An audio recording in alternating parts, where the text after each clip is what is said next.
तो आज हम जो एक्सरसाइज स्टार्ट करने जा रहे हैं वो है एक्सरसाइज 4th A। और ये जो क्वेश्चंस हैं ये हमारे बुक के क्वेश्चंस हैं। और इसमें जो फर्स्ट क्वेश्चन आता है हमको दिया हुआ है कि दो स्ट्रिंग हैं जो कि दो स्ट्रिंग हैं जिनकी एक की लंबाई है L1, एक की लंबाई है L2। ये स्ट्रिंग का एक सिरा है जहाँ पे M बांधा गया है और दूसरे पे M बांध के इस प्रकार हमको दिया हुआ है। क्वेश्चन में हमको ये कहा गया है कि हम क्या करते हैं, इन स्ट्रिंग्स को फिक्स पॉइंट A और B पे बांध देते हैं और ये कुछ रस्सियाँ खिंच जाती हैं और ये एक M द्रव्यमान का पिंड यहाँ पे बांध दिया गया है। ठीक है, तो हमको प्रूफ करना है कि इस M द्रव्यमान को जब हम ऑसिलेट करते हैं, इस M द्रव्यमान को कुछ हल्का सा एक साइड रस्सी की तरफ खींच के ऑसिलेशन करने जाते हैं तो उसका टाइम पीरियड हमको निकालना है। तो देखिए हम मान लेते हैं कि जो रस्सी है उसकी नेचुरल लेंथ L1 है, इसकी नेचुरल लेंथ L2 है और जो A और B है ये क्या है, दोनों रस्सियों की खिंची हुई लंबाई। इलास्टिक स्ट्रिंग है तो यहाँ पे ये L1 खींच के लेंथ A हो जाती है, L2 खींच के लेंथ B हो जाती है। ठीक है, तो अब हम देखते हैं यहाँ से। और हमको ये दिया हुआ है कि क्वेश्चन के अंदर ये दिया हुआ है कि जो खींचने के बाद दोनों के अंदर तनाव बल उत्पन्न होता है वो T दिया हुआ है हमको। ठीक है, तो हम क्या करते हैं, दोनों स्ट्रिंग्स के लिए तनाव बल निकालते हैं। तो तनाव बल हुक्स लॉ से हम क्या कर सकते हैं, जो टेंशन फोर्स यदि हम बात करें T, इस वाले के लिए बात करें तो इसके लिए टेंशन फोर्स क्या होगा, क्योंकि हमको यंग्स इलास्टिसिटी का जो वो कांस्टेंट दिया वो दिया हुआ है लैम्डा। और टेंशन फोर्स हुक्स लॉ क्या होगा, लैम्डा इनटू जो लंबाई में वृद्धि हुई है। तो पहले तो L1 थी, अब कितनी लंबाई हो गई A, तो वृद्धि कितनी हो गई A minus L1 divided by natural length L1। ये तो हो गई रस्सी फर्स्ट पार्ट की रस्सी के अंदर टेंशन फोर्स। और ये टेंशन फोर्स हमको यदि सेकंड में निकालेंगे, हमको क्वेश्चन में दिया कि दोनों सेम टेंशन फोर्स में है तो सेकंड के लिए क्या हो जाएगा, ये हो जाएगा लैम्डा इनटू इसकी लंबाई में वृद्धि कितनी हो जाएगी B minus L2 divided by L2। ये हमारी टेंशन फोर्स इसके अंदर हो गया। ठीक है, अब यहाँ से हमको क्वेश्चन में दिया कि ये दोनों बराबर हैं तो यहाँ से हम इनको बराबर कर देंगे A minus lambda 1 upon A minus L1 upon L1। और ये दोनों को बराबर होंगे तो ये यहाँ से वैल्यू हमारे पास आ जाएगी B minus L2 upon L2। ये हमारे पास वैल्यू जाएगी, हम क्योंकि हमको क्वेश्चन में क्या दिया हुआ है, ये दोनों बराबर हैं। ठीक है, अब यहाँ से देखिए हम क्या करते हैं, ये हमको एक समीकरण पता चल चुका। अब हम क्या करेंगे, यदि इसकी जो सरलावर्त गति करेगा उसके समीकरण निकालने के लिए हम क्या करेंगे, हम मान लेते हैं कि इसको हमने इस वाले को हमने x दूरी पे यहाँ पे खींच दिया, तो ये यहाँ पे आ गया। तो ये हमारा ऐसा था, इसको हमने थोड़ा सा खींच दिया ये, और ये ऐसे खींच के तो ये रस्सी तो ढील हो जाएगी, ये थोड़ी और टाइट हो जाएगी। और हमने मान लेते हैं ये हमारे पर ये था, ये तो हमारे साम्य अवस्था में था और ये खिंच गया, तो हम मान लेते हैं कि ये x लंबाई खिंच गया। तो यहाँ से हम मान लेते हैं कि ये पहले A था, अब ये x डिस्टेंस हमने इसको खींचे, x डिस्टेंस खींच दिया इसको। ठीक है, अब इसका इक्वेशन हम कैसे लिखेंगे कि जो फर्स्ट स्ट्रिंग उसमें तो x लंबाई की वृद्धि होगी, इसमें कितनी हो जाएगी, x लंबाई में कम हो जाएगी। तो इसके लिए टेंशन फोर्स क्या लिखेंगे, ये तो हमारे टेंशन फोर्स कैसे लिखा जाएगा, उसके लिए हमारा टेंशन फोर्स ऐसे लिखा जाएगा कि दोनों के लिए, तो इस फर्स्ट वाले के लिए टेंशन फोर्स लिखेंगे तो उसको नाम दे देते हैं हमारे T1। T1 क्या हो जाएगा, T1 हो जाएगा लैम्डा इनटू रस्सी में जो वृद्धि हुई है। तो वृद्धि कितनी हुई है, पहले तो इसके अंदर A थी, पहले तो L1 थी, मतलब नेचुरल लेंथ L1 थी, अब वृद्धि होकर कितनी हो जाएगी, ये हो जाएगी लैम्डा इनटू A प्लस, मतलब A ये थी तो वृद्धि हो जाएगी, A पहले से थी और A अब हमने खींच दिया तो वृद्धि हो जाएगी A plus x minus starting में थी L1 डिवाइडेड बाय L1। ये तो हो जाएगी, इसको x डिस्टेंस खींचने पे टेंशन फोर्स T1 इसमें हो जाएगा। यदि हम इस सेकंड वाली रस्सी की बात करें तो सेकंड वाली रस्सी में क्या हुआ है, इसमें तो लंबाई बढ़ी है, इसमें लंबाई घटी है, तो इसमें घटी क्या हो जाएगी, इसमें हो जाएगा पहले तो लंबाई कितनी थी B थी, B में अब x कम हो गई तो B माइनस x। और पहले ये अब वाली लेंथ है और पहले इसकी नेचुरल लेंथ थी L2, तो minus L2 divided by natural L2। तो ये हो जाएगी T1 T2। ठीक है, और यहाँ पे जो टेंशन फोर्स है वो T है, यहाँ पे T है, और इस वाले केस में यहाँ पे T1 हो गया और यहाँ पे T2 हो जाएगा। अब हम देखते हैं इसकी गति का समीकरण लिखते हैं। तो कर्ण पर आरोपित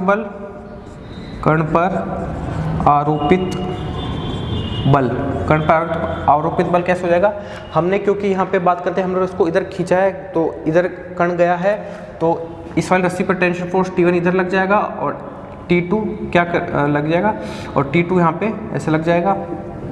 तो कण की गति का समीकरण कैसे लिख सकते हैं? कण की गति का समीकरण कैसे हो जाएगा?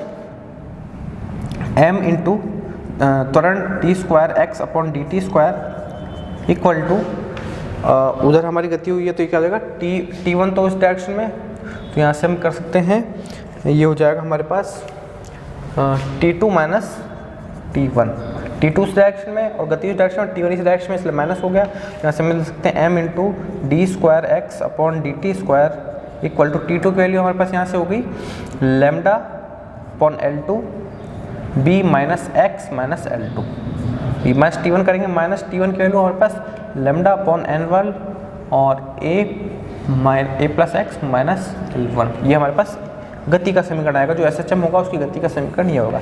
अब यदि हम क्या करते हैं, यहाँ से इसको सिंप्लीफाई करते हैं, तो देखो यहाँ से सिंप्लीफाई करेंगे तो यहाँ से यदि इस वाली इक्वेशन को हम काम में लेते हैं तो यहाँ से देखो, यहाँ से देखो, यहाँ से a minus lambda 1 upon L1, जो यहाँ से a माइनस लैम्डा 1 पर L आएगा वो किससे कैंसिल हो जाएगा, b minus lambda 2 b minus L2 divided by L2, ये दोनों कैंसिल हो जाएगा। तो यहाँ से समीकरण बच जाएगा हमारे पास m d square x upon D T square, इसकी वैल्यू हो जाएगी हमारे पास यहाँ से माइनस लैम्डा डिवाइडेड बाई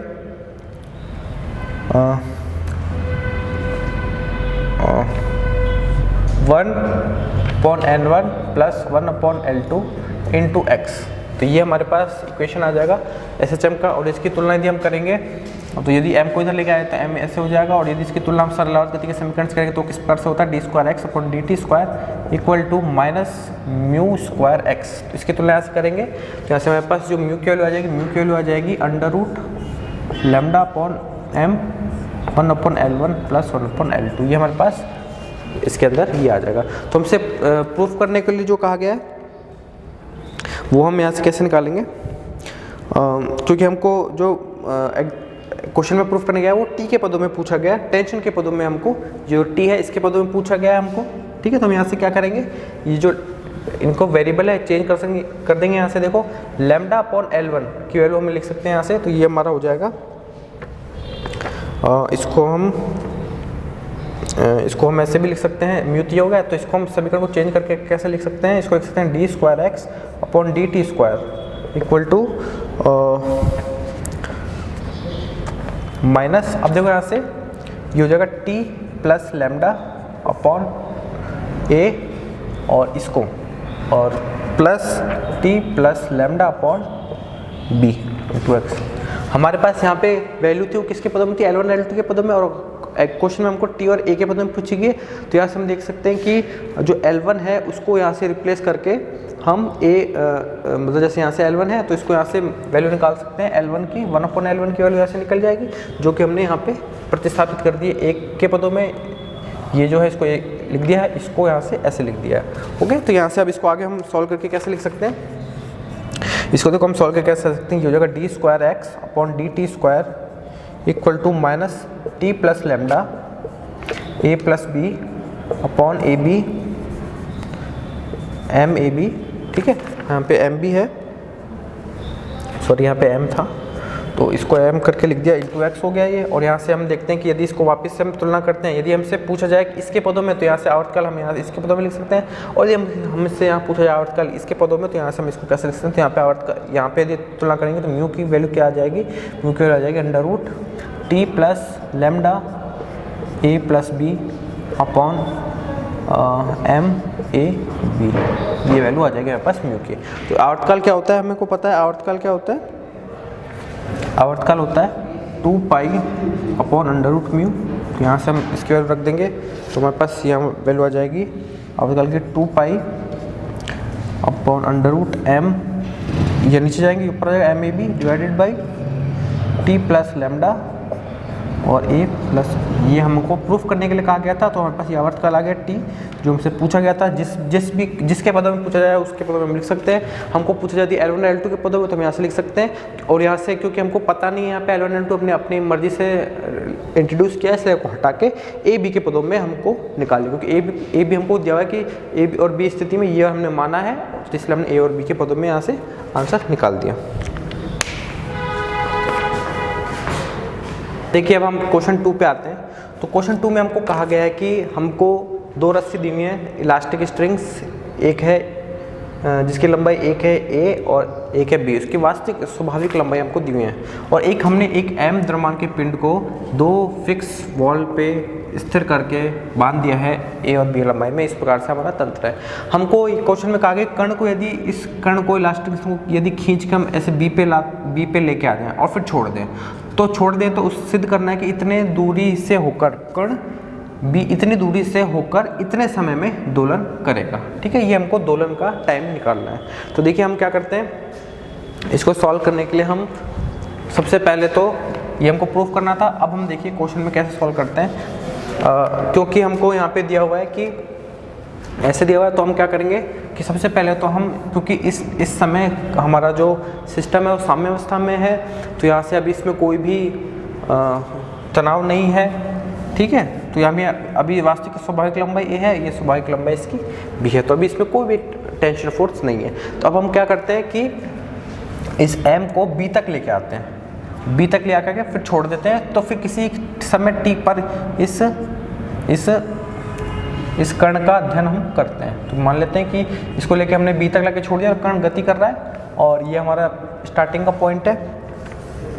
ठीक है, तो कण को जब ओ से बी तक ले जाया जाता है, ये हमारा ओ बिंदु है, ओ से बी तक ले जाया जाता है, और फिर ए ओ, तो जैसे हम ओ से बी के अंदर ले जाएंगे, इसको यहाँ पे लेके जाएंगे, तो ये जो रस्सी है ये तो हमारी ढीली हो जाएगी और ये रस्सी खींच के यहाँ तक आ जाएगी।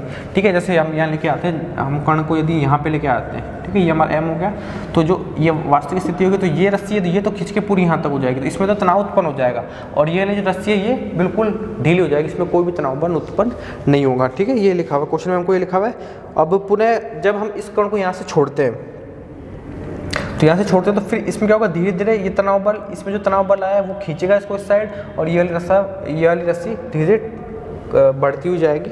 तो हम क्या करते हैं, कण की गति का समीकरण कैसे लिखते हैं कि हम मान लेते हैं कि जब इसको यहाँ से छोड़े तो कण हमारा यहाँ पे पहुँच गया। ठीक है, यहाँ पे पहुँच गया, ओके, यहाँ कण आ गया। तो जब तक ये कण या इस बिंदु से इधर नहीं जाएगा तो इस रस्सी में कोई भी तनाव नहीं आएगा। अभी तनाव किस में है, केवल इस वाली रस्सी में, तो इस वाली रस्सी में ये तनाव बल इस साइड कार्य करेगा टी, इस रस्सी में अभी कोई भी तनाव नहीं होगा। तो इसका समीकरण कैसे लिखा जाएगा, इसका समीकरण लिखा जाएगा, मान लेते हैं हमारी स्थिति, तो यहाँ से एक्स दूरी पे चला गया है, तो यहाँ से हम कैसे लिखेंगे गति का समीकरण, तो कण पे कुल एक ही बल है जो कि टी है, तो उसको कैसे लिखेंगे, कण पे कुल कार्यरत बल m into d square x upon D T square, इसकी वैल्यू किसके बराबर हो जाएगी, इसकी वैल्यू हो जाएगी क्योंकि गति के विपरीत हमारा टी लगा तो हो जाएगा माइनस टी, ये हमारा गति का समीकरण हो जाएगा। और टी की वैल्यू क्या हो जाएगी, टी की वैल्यू हो जाएगी लैम्डा इंटू हुक्स लॉ से क्या हो जाएगी, लैम्डा इंटू रस्सी में कितना चेंज आया है। तो रस्सी की लंबाई पहले ए थी और ये बढ़ के ए प्लस एक्स हो, तो इसमें चेंज आया एक्स का, और इसकी ओरिजिनल लेंथ क्या थी ए, तो यहाँ से ये हमारा गति का समीकरण हो गया। ठीक है, जब हमारे कण इस प्रकार से इस पोजीशन पे है, तो ये तो हमारे कण की गति का समीकरण हो गया। ठीक है, हमको इसका दोलन काल निकालना है, तो यहाँ से हम इसका समीकरण निकाल सकते हैं। यहाँ से क्या आ जाएगा, D square x upon D T square की वैल्यू क्या आ जाएगी, माइनस ये माइनस है, minus lambda upon M a into x, ये हमारे सरल आवर्त गति का समीकरण आ जाएगा। और सरल आवर्त गति का समीकरण आ जाएगा, तो यहाँ से हम क्या निकाल सकते हैं, इसका यहाँ से हम इसका आवर्तकाल निकाल सकते हैं। अब देखिए आवर्तकाल कैसे निकालेंगे हम यहाँ से, ये तो हमारा बिंदु O है, ये बिंदु B है और ये बिंदु A है। तो अभी हमारे को आवर्तकाल कहाँ से कहाँ तक चाहिए, क्योंकि जैसे ये समीकरण कहाँ पे अप्लाई हुआ, केवल जब कण यहाँ से B से O तक गति करेगा तब तक ही हमारे ये समीकरण काम करेगा। तो यहाँ से यहाँ तक का जो टाइम निकालेंगे वो हम कैसे निकालेंगे, तो क्योंकि यहाँ से तो इस समीकरण से टाइम पीरियड कितना आ जाएगा, T आ जाएगा, इस पूरी सरल आवर्त गति का टाइम पीरियड कितना आ जाएगा, ये आ जाएगा 2 pi under root lambda upon M a, ये आ जाएगा। ठीक है, अब हमको और वो आवर्तकाल किसका होगा, एक पूरे चक्कर का होगा। पूरे चक्कर कहाँ से कहाँ तक, बी से ओ तक, फिर ओ से वापस खींच के इधर जाएगा, फिर यहाँ से, लेकिन हमको केवल बी से ओ तक का चाहिए, तो बी से ओ तक का टाइम कितना होगा, इस टोटल आवर्तकाल का 1/4 टाइम हो जाएगा। तो यहाँ से हम देख लेते हैं कि बी से ओ तक का समय, वो समय कितना हो जाएगा, जो आवर्तकाल है उसका 1/4 हो जाएगा। तो वो कितना हो जाएगा, 1/4, और ये जो हमारा वैल्यू निकल के आ जाएगी 2 pi under root lambda upon M a, ये हमारी वैल्यू आ जाएगी, ये हमारी वैल्यू आ गई। ठीक है, अब हम क्या करेंगे, ये तो हमारा इतना समय आ गया, तो हमको इस पूरी गति के लिए निकाला, एक समय तो हमारे पास आ गया। अब हम क्या करते हैं कि अब दूसरी गति जो स्टार्ट होगी इस बिंदु के बाद स्टार्ट होगी, तो उस गति के लिए हमको क्या करना पड़ेगा, इस पॉइंट पे यदि हम वेग निकालते हैं तो इसको, यदि इस अवकल समीकरण को सॉल्व करके यदि हम वेग निकालते हैं तो ये जो त्वरण है इसको हम लिख सकते हैं v dv बाई dx और इक्वल टू में है minus lambda ma into x. ये हमारे गति का समीकरण हो गया। हमने क्या किया, त्वरण को इस फॉर्म में लिख दिया। अब यहाँ से इंटीग्रेट कर देंगे हम तो हमारे पास वैल्यू आ जाएगी v square by 2 equal to minus lambda ma x square by 2 plus एक कांस्टेंट आ जाएगा जिसको हमने नाम दे दिया k, और इसको भी यदि हम 2 को भी उधर ले जाएंगे तो एक नया कांस्टेंट नाम दीजिए जिसको हमने k नाम दिया। ठीक है, 2 को भी इस कांस्टेंट में हमने समझ गया। अब हमको इस तरह से k की वैल्यू निकालनी पड़ेगी। अब इस k की वैल्यू कैसे निकालेंगे, ये गति का समीकरण यहाँ से यहाँ तक है और हमको ये पता है कि हमने कण को जब यहाँ से स्टार्ट किया है, यहाँ से छोड़ना स्टार्ट किया, तो यहाँ पे तो हमारा कण का वेग क्या है, 0। तो यहाँ से हम क्या कर सकते हैं कि x इक्वल टू वो दूरी कितनी b, x equal to b पर हमारा वेग क्या है 0। तो यहाँ से हम x इक्वल टू b पे वेग 0 रखेंगे, 0 इक्वल टू b रखेंगे तो minus lambda m a b square plus k. तो यहाँ से k की वैल्यू क्या आ जाएगी, k की वैल्यू आ जाएगी lambda b square upon M a. तो यहाँ से हम गति का समीकरण जो वेग का समीकरण है वो निकल के क्या आ जाएगा, k की वैल्यू हमने निकाल ली तो v का समीकरण आ जाएगा v square equal to lambda upon M a b square minus x square. ये हमारे गति का समीकरण आ गया। सरल गति में जब कण यहाँ से यहाँ तक गति कर रहा है तो उसका समीकरण आ जाएगा हमारे पास। और यहाँ पे बिंदु O पे क्या हो जाएगी, बिंदु O पे हम यदि इसका वेग निकालेंगे तो वो वेग यहाँ से निकल के आ जाएगा। जैसे हम इसमें बिंदु O पे क्या रखें, O पे क्या हो जाएगा, एक्स की वैल्यू 0 हो जाएगी तो हमारा वेग क्या आ जाएगा, lambda b square upon M a का अंडर रूट, यहाँ हमारा वेग आ जाएगा। ठीक है, ऐसे यदि हम VO निकालें, VO मतलब बिंदु O पे वेग, तो बिंदु O पे वेग क्या आ जाएगा, लैम्डा अपॉन एम ए, ये हमारा वेग आ जाएगा। ठीक है, ये हमारे वेग पे कैसे निकाला हमने, एक्स की यहाँ पे क्या रख दिया, एक्स की जगह क्या रख दिया, 0 रख दिया, तो हमारे पास वी ओ निकाले। अब हम जब अध्ययन करते हैं यहाँ से यहाँ तक का, तो देखो यहाँ से यहाँ तक का क्या होगा, जब ओ पे पहुँचेगा तो वेग ओ पे पहुँच जाएगा तो फिर यहाँ पे इधर गति करेगा। तो उस केस में देखो क्या डायग्राम बनेगा, ये तो हमारा काम हो गया। यहाँ से हम ऐसे लिखेंगे इसको, जब कण, ये तो हमारी यहाँ तक की गति हो गई, बी से ओ तक, जब ओ से इधर आएगा तो कण यहाँ पे होगा। ठीक है, और ऐसे हो जाएगा, ये बी है। तो उसमें केस में क्या होगा कि ये जो रस्सी है वो खिंचनी स्टार्ट हो जाएगी। जब एम यहाँ आ जाएगा तो ये तो खिंचनी स्टार्ट हो जाएगी और ये जो रस्सी है ये ढीली पड़ जाएगी। तो इस केस में इस पे जो ये तो ओ है, तो इस केस में यहाँ पे टेंशन में लगेगा। ठीक है, इसको हमने T1 नाम दे दिया और इसको नाम देते हैं T2। तो यहाँ पे अब जब यहाँ पे केस में, तो उस गति में समीकरण क्या बनेगा, उस पे भी यहाँ पे इस कण पे एक ही बल कार्य लगेगा, वो लगेगा T2 उसकी साइड, और उसकी गति का समीकरण कैसे लिए, यहाँ तो हमारी होगी। अब हम गति कहाँ से कर रहे हैं, अब गति हमारी होगी O से B से O तक का तो हो गया। अब हमारी गति होगी O से A तक गति।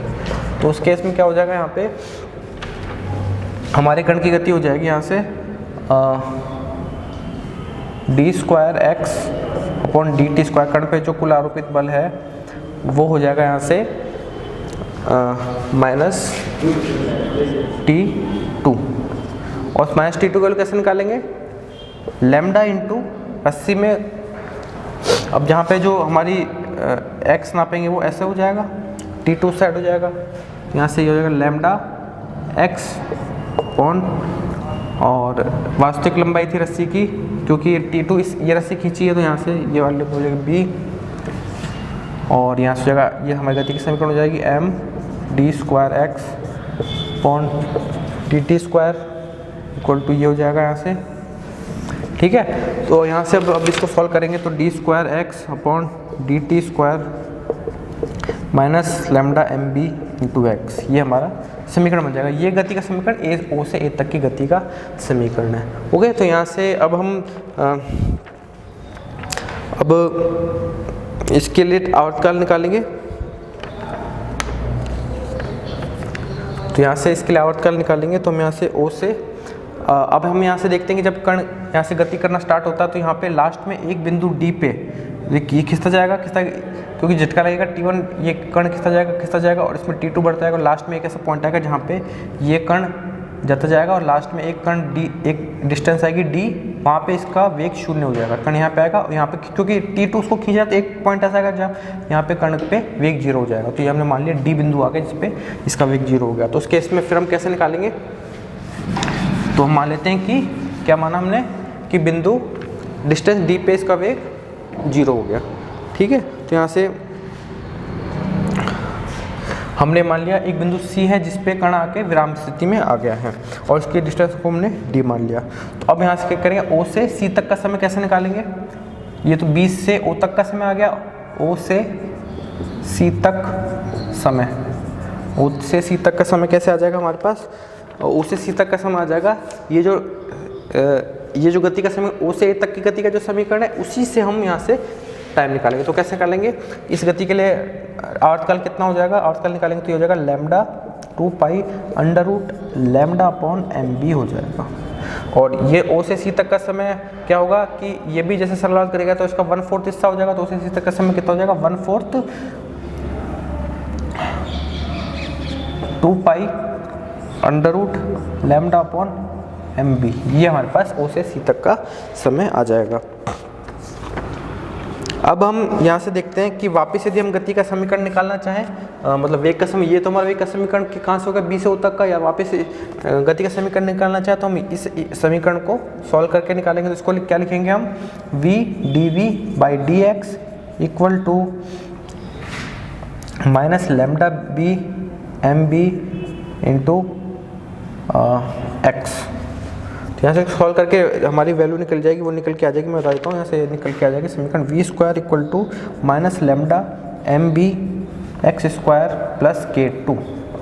ओके, यहाँ से फिर K2 का मान हम कैसे निकालें, हमको यहाँ पता है कि x इक्वल टू 0 पे हमारा वेग, तो x इक्वल टू 0 पे क्या लैम्डा B अपन m है, तो यहाँ पे यदि K2 की वैल्यू निकालेंगे हम, तो यहाँ पे जो K2 है इसकी वैल्यू निकालने के लिए हम क्या करेंगे कि हमको पता है कि x इक्वल टू 0 पर वेग हमारा ये है, तो यहाँ पे x इक्वल टू 0 रखेंगे और वेग के लिए ये रखेंगे, तो यहाँ पे K2 का मान आ जाएगा। और K2 का मान जो निकल के आएगा, ये मैंने सॉल्व कर रखा है, K2 का मान निकल के आ जाएगा लैम्डा B² अपॉन MA, ये हमारा K2 की वैल्यू आ जाएगी। ओके, तो यहाँ पे हम क्या कर सकते हैं, जब K2 की वैल्यू निकल के आ जाएगी तो K2 की वैल्यू को हम यहाँ पे रख सकते हैं। तो यहाँ पे K2 की वैल्यू निकल के आ जाएगी हमारे पास लैम्डा B² अपॉन M, ये हमारे K2 की वैल्यू निकलेगा। तो ये जो समीकरण हो गया, ये वेग का समीकरण कहाँ से कहाँ तो हो गया, O से C तक की गति का समीकरण हो जाएगा। ठीक है, तो यहाँ से अब हमको ये भी पता है कि x की वैल्यू जब C हो जाएगी तो वेग इसका 0 हो जाएगा। तो जैसे हम यहाँ पे रखेंगे तो यहाँ से हमारे पास संबंध आ जाएगा, किसके अंदर, D के अंदर एक संबंध आ जाएगा और वो संबंध हम निकाल सकते हैं यहाँ से। तो देखो यहाँ से जो वैल्यू निकल के आएगी,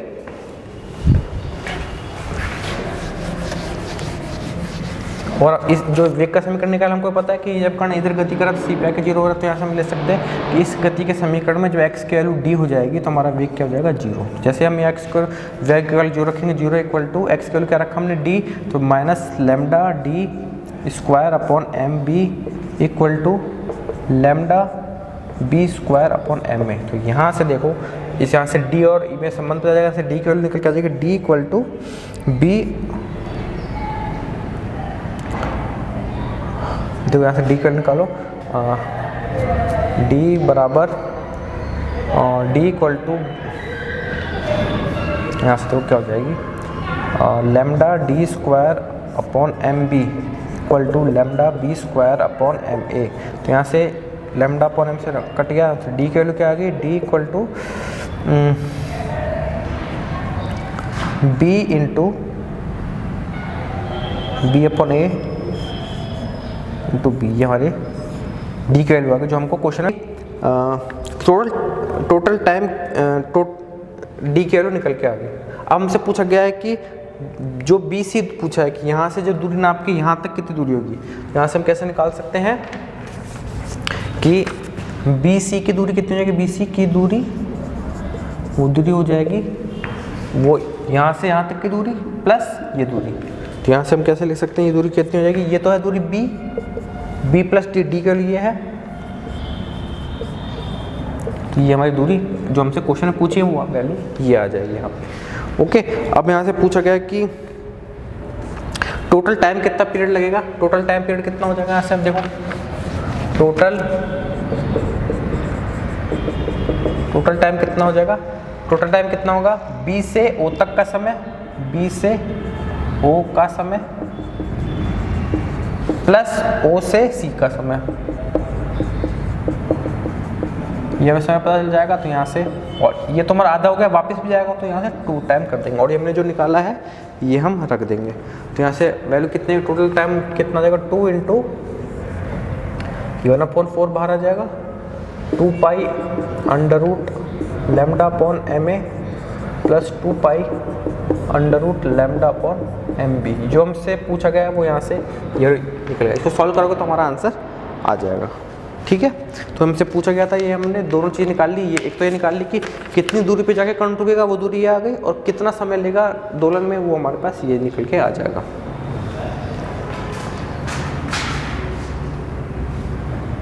वो जो तीसरा क्वेश्चन दिया वो है कि एक रस्सी है जिसकी वास्तविक लंबाई L है और उस रस्सी में यदि हम कोई भार लटकाएं तो 3L/2 लंबाई तक उसको खींचा जा सकता है। तो क्वेश्चन है कि सिद्ध करो कि यदि एक सिरे को स्थिर रखकर दूसरे सिरे को यदि खींचा जाए तो डोरी इतने समय बाद ढीली हो जाएगी। ठीक है, छोड़ के यदि इसको खींच के छोड़ दें तो वापस जब वो खींच के वापस आएगी और ढीली हो जाएगी तो इतना टाइम लगेगा उसके अंदर। ठीक है, तो हम कैसे करेंगे, सबसे पहले तो हमको जो वास्तविक लंबाई L दी हुई है तो यहाँ से हुक्स लॉ से यदि जैसे यहाँ पे एक हिस्सा ये है और एक हिस्से को में M पे बांधा गया है और मतलब 3L/2 तक खींचा जा सकता है। तो ये मान लेते हैं ये तो था L, उसके बाद में इसको हम क्या कर सकते हैं, किसी पिंड से खींचे यहाँ तक खींचा जाए, इसको M द्रव्यमान को खींचा जाए तो कहाँ तक खींच सकते हैं, 3L/2 तक खींची जा सकती है। तो यहाँ से हम देख सकते हैं कि जब यहाँ पे 3L/2 तक खींची जा सकती है उसमें तो उस कण पे केवल एक बल आरोपित होगा, वो होगा T।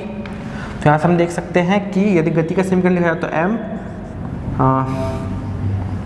d²x/dt², ये गति का समीकरण लिखा जाए तो किसके बराबर होगा, -t के बराबर, क्योंकि हम खींचे साइड रहे हैं और बल साइड लग रहा है। तो यहाँ से और t को कैसे लिख सकते हैं, हम t को लिख सकते हैं लैम्डा इंटू रस्सी में कितना वृद्धि हुई है। तो पहले तो थी L और अभी कितनी होगी 3L/2, तो वृद्धि होगी L/2 की, डिवाइडेड बाई हमको ये दिया हुआ है कि प्रारंभिक लंबाई L। तो यहाँ से हमारे पास ये गति का समीकरण आ गया। ठीक है, तो यहाँ से हम एक चीज़ ये लिख दी हमने और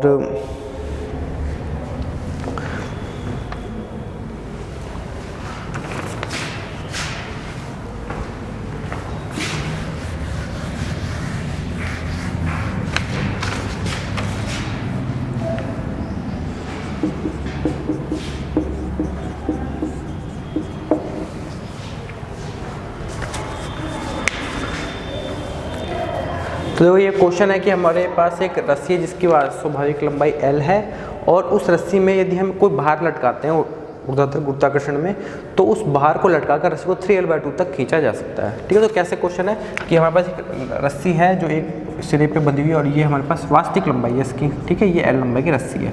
तो यदि इस पर कोई भार लटकाएँ तो इसको ये कण M द्रव्यमान का लटका दिया गया तो उस पर एक बल mg लगेगा और mg से इस रस्सी में खिंचा हुआ है तो एक बल टेंशन फोर्स T लगेगा। तो यहाँ से हमको ये दिया हुआ गया है कि यदि एक भार लटका दे तो रस्सी जो पहले L थी वो कितनी लंबाई तक खींच जा सकती है, 3L/2 से। तो यहाँ से हम देखते हैं कि इस कण पे 2 बल आरोपित लग रहे हैं, एक है T और एक है mg। तो यहाँ से हम क्या लिख सकते हैं, T इक्वल टू साम्य अवस्था में क्या होगा, T इक्वल टू mg हो जाएगा और T इक्वल टू mg हो जाएगा तो T को हम स्लॉ से क्या लिख सकते हैं, लैम्डा इंटू रस्सी में वृद्धि कितनी हुई, रस्सी में वृद्धि हुई 3L/2 पहले थी, 3L/2 हो गई और पहले थी L, तो यहाँ से वृद्धि कितनी होगी L/2 डिवाइडेड बाय रस्सी से पहले लंबाई थी इसकी L, हुक्स लॉ से T का मान तो ये आ गया इक्वल टू mg हो गया यहाँ से। तो यहाँ से हमको एक चीज़ पता चलेगी कि लैम्डा की वैल्यू कितनी निकल के आ गई, यहाँ से लैम्डा की वैल्यू निकल के आ गई 2mg। ओके, तो यहाँ से एक चीज़ पता चल गई हमको। अब ये तो था first part. Second part accept करो कि एक सिरे को स्थिर रख कर दूसरे सिरे को हम खींचा जाए। तो यहाँ से सेकंड पार्ट करें, एक सिरे को हमने स्थिर रख कर दूसरे सिरे को यदि खींचा जाए तो m द्रव्यमान को यदि खींचा जाए ऐसे तो इतने समय बाद ये डोरी ढीली हो जाएगी। तो यहाँ से हमको कैसे करना है, तो यहाँ से गति का समीकरण को सिंपल सा गति का समीकरण लिखना है। तो मान लेते हैं कि जो L लंबाई की पहले रस्सी थी या ये L लंबाई की रस्सी थी, इसको हमने क्या किया, थोड़ा सा x डिस्टेंस और खींच दिया इसको, एक्स डिस्टेंस खींच दिया, तो यहाँ से गति का समीकरण लिखेंगे। तो यहाँ गति का समीकरण क्या हो जाएगा, एम रस्सी पे कुल पिंड पे कुल आरोपित बल हो जाएगा डी टी स्क्वायर। ये हमारा रस्सी पे कुल आरोपित बल किसके बराबर हो जाएगा, जो एक टेंशन फोर्स टी लगेगा इस साइड लगेगा, टी1 नाम दे दी, तो टी1 इस साइड लगेगा, तो माइनस टी1 क्योंकि गति है इस साइड में और टेंशन बल रहा है इस साइड में, तो यहाँ से मान लेते हैं ये रस्सी में कुल कितनी वृद्धि होगी, एल थी पहले, वृद्धि होगी तो minus lambda into x upon L ये हो जाएगी। और यहाँ से गति का समीकरण है M D square x upon D T square. तो यहाँ से देखो लैम्डा की जो वैल्यू है वो हमें आ सकते हैं 2mg, तो यहाँ से क्या हो जाएगा minus 2mg X upon L equal to M D square x upon D T square. तो यहाँ से एम से एम कैंसिल, तो यहाँ से आ जाएगा D square x upon D T square equal to कितनी वाली जाएगी minus 2g upon L into x. ये हमारे पास इस रस्सी की गति के सरलावत गति का समीकरण आ गया। तो यह सरलावत गति का समीकरण आएगा, तो यहाँ से टोटल टाइम पीरियड कितना होगा 2 पाई अंडर रूट ये वाली वैल्यू, तो ये वैल्यू जाएगी कितना 2g अपॉन एल। ओके, अब हमको ये देखना है कि जब रस्सी को खींच के हम छोड़ देंगे तो जैसे छोड़ेंगे तो गति रस्सी वापस ऐसे जाएगी, फिर ऐसे आएगी, तो ऐसे गति होती रहेगी इसकी। तो टोटल एक साइकिल कितना होगा, यहाँ से यहाँ गई, फिर यहाँ से यहाँ गई, फिर यहाँ से यहाँ गई और यहाँ से 4 हिस्सों में बटेगी। तो रस्सी डील होने से पहले कितना टाइम लगेगा इसको, इस टोटल आवर्स काल का कितना टाइम लगेगा 1/4। तो रस्सी डील होने में कितना समय लग जाएगा, रस्सी डील होने में कितना समय लग जाएगा 2 pi divided by 4 under root 2g upon L. ये हमारा टाइम लग जाएगा। और हमको यही चीज़ प्रूफ करने को आ गया था। इसको हम कैसे लिख सकते हैं, इसको हम ऐसे लिख सकते हैं, इसको हम लिख सकते हैं ये हो जाएगा π/2 अंडर रूट एल अपॉन, ये हमारे को प्रूफ करने का जो हमने प्रूफ कर दिया है। ठीक है, तो यहाँ पे मैंने 3 एग्जांपल कराए हैं। अब इसके बाकी 3 एग्जांपल तो नहीं कराए, क्वेश्चन सॉल्व कराए हैं। बाकी 3 क्वेश्चन हम बाकी और देखेंगे और इसमें जो एग्जांपल है वो खुद कर लेना और बाकी हम इसमें आगे देखेंगे।